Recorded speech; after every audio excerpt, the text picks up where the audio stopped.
ఇన్ని ప్రయోజనాలు చేసే కడుపులో పెరుగుతున్న బిడ్డని మనం ఎంత కేర్గా చూసుకోవాలి. సమయానికి టాబ్లెట్స్ వేసుకోవాలి, తీసుకోవాల్సినప్పుడు రెస్ట్ తీసుకోవాలి, బరువులు మోయకుండా ఉండాలి, మానసికంగా స్ట్రగుల్ కాకుండా ఉండాలి. ఇవన్నీ చేసినప్పుడే బిడ్డ ఆరోగ్యంగా మన జీవితంలోకి వస్తుంది. మన బిడ్డ కోసం మనమే కాదు భూమి, మన ఇంటిల్లపాది ఎదురు చూస్తున్నారు. కాబట్టి నువ్వు మిగతా టెన్షన్స్ ఇక నుంచైనా మానేసే. కేవలం మనకు పుట్టబోయే బిడ్డ గురించి ఆలోచించు ప్లీజ్. సరే మాధవ్, నేను కూడా ఇప్పటి వరకు ఏం నెగ్లెక్ట్ చేయలేదు. అవునా? నెగ్లెక్ట్ చేయలేదా? అంటే చేశాను, కొన్ని చేశాను. సమయానికి టాబ్లెట్స్ వేసుకోకపోవడం, కావాల్సినంత రెస్ట్ తీసుకోకపోవడం, ఇలాంటివి చేశాను. కానీ ఇప్పుడు నువ్వు చెప్పావు కదా, ఇక నుంచి జాగ్రత్తగా బిడ్డ ఆరోగ్యంగా ఉండేలా నేను చూసుకుంటాను.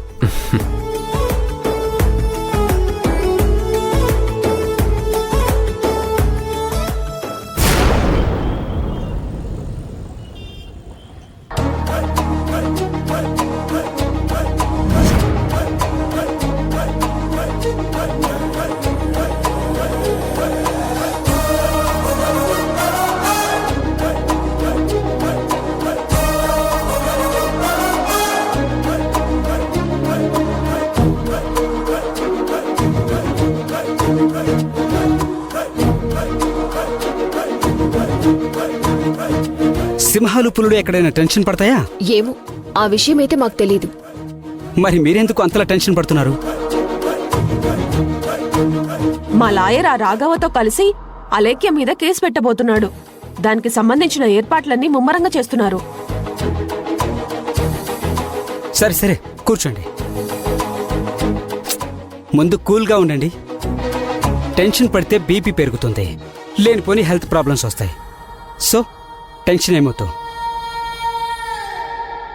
మేము కూర్చోడానికి రాలేదు. నేను అలేఖ్యతో క్లోజ్గా ఉంటానని ఇలాంటి విషయాలేవి మా లాయర్ నాకు చెప్పడు. కానీ ఆ లాయర్ దగ్గరుండే మా బ్యాచ్ మొత్తం ఇప్పుడు అదే పనిలో ఉన్నారు. అయితే మనం కూడా తొందరపడాలి. మనం తొందరపడకూడదు అలేఖ్య. అసలు మీరు ఎప్పుడు తొందరపడాలో అప్పుడు పడలేదు. ఏ విషయంలో తొందరపడలేదు? ఈ కేసులు కోర్టుల వల్ల మనకేమీ రాదు. ఏంటి సింహరాజా, నువ్వు కూడా ఇలా రివర్స్ లో మాట్లాడుతున్నావు? అప్పుడప్పుడు బండిని రివర్స్ లో కూడా తీయాలి అలేఖ్య. ఎక్కడ రివర్స్ తీయాలో, ఎక్కడ యూటర్న్ చేయాలో తెలిసినప్పుడే వాడు పర్ఫెక్ట్ డ్రైవర్ అవుతాడు.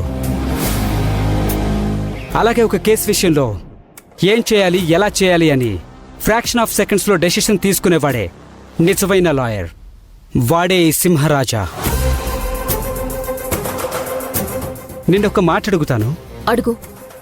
ఆ పాప దిక్కులేని అనాథ కాదని నీకు తెలుసా? తన అనాథ కాకపోతే ఇంకేంటి, అనాథనే కదా. మా ఆయన కనుక చేరదీయకపోయింటే ఇప్పుడు బొచ్చ పట్టుకుని అడుగు తింటూ ఉండేది. నువ్వనుకుంటున్నట్టు ఆ పాప అనాథ కాదు. ఆకాశానంటే మేడలు, ఆకాశంలో ఎగిరే ఫ్లైట్లు, ఆడి కార్లు, చుట్టూ 10 మంది సెక్యూరిటీ ఉండే స్టేటస్ ఆ పాపది.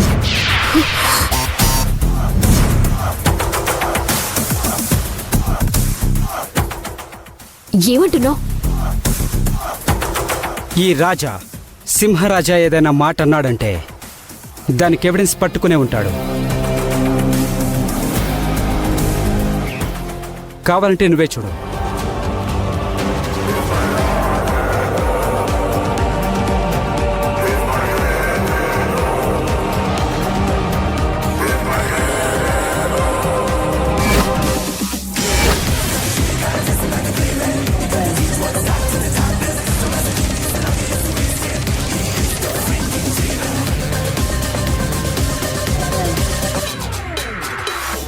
ఆ పాప విఠల్ అనే పెద్ద బిజినెస్ మ్యాగ్నెట్ మనవరాలు. మీ ఆయన చుట్టూ తిరిగే ఆ సుహాసిని గోల్డెన్ స్పూన్తో పుట్టిన అదృష్టవంతురాలు.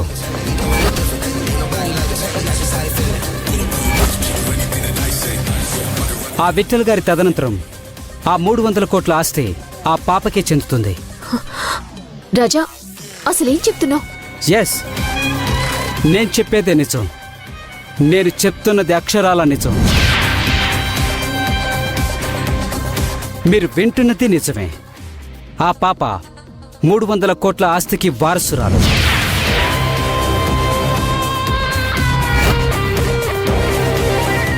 ఆ 300 కోట్లలో 50 కోట్ల వరకు తన చదువుకు, తన ఖర్చులకు, మెయింటెనెన్స్ కోసం సుహాసిని ఖర్చు పెట్టచ్చు. మిగతాదంతా కూడా ఆ కృష్ణ తులసిదే.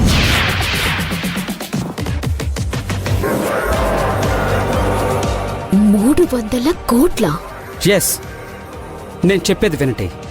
సుహాసిని ఎటు ఎక్కువ రోజులు బతకదు కాబట్టి తన తర్వాత ఎవరైతే ఆ పాప ఆలనా పాలనా చూసుకుంటారో వాళ్లే ఆస్తి మీద అజమాయిషీ చేయొచ్చు. కాబట్టి నువ్విప్పుడు కేసు గీసు అని కోర్టుల చుట్టూ తిరిగితే ఉన్న వెంట్రుకలన్నీ ఊడిపోయి గుండె మిగులుతుంది. ఈ కోర్టు గొడవలు ఏమీ లేకుండా ఆ పిల్లని దత్తత తీసుకున్నావనుకో, కోర్టులు నీ వెంట వస్తాయి. ఆ శ్రీ మహాలక్ష్మికి చెల్లెలివై ఈ దేశంలో ఒక రాణివై గొప్ప వెలుగు వెలుగుతావు.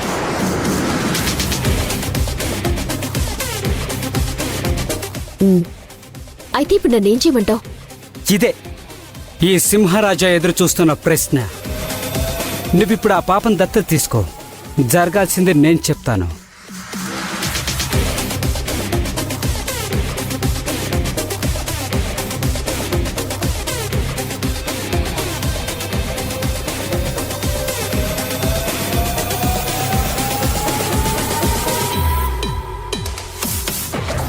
అర్థమైంది కదా? నేను చెప్పింది జాగ్రత్తగా రివీల్ చేయి.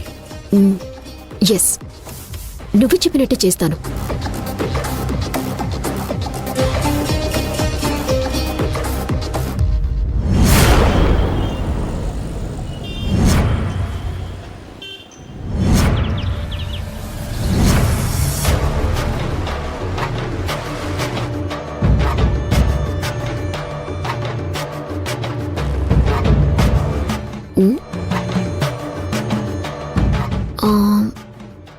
ఏంటి హాల్ ఇంత నిర్మానుష్యంగా ఉంది? ఎవ్వరూ లేరు. ఎవరి రూముల్లో వాళ్ళున్నట్టున్నారు.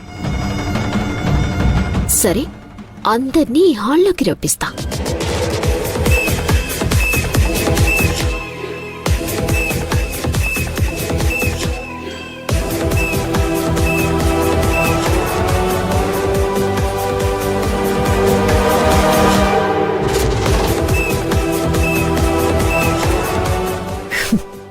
సింహరాజా, నువ్వు చెప్పిందే గనక నిజమైతే ఆ పాపకున్న కోట్లన్నీ కూడా నావే అవ్వాలి.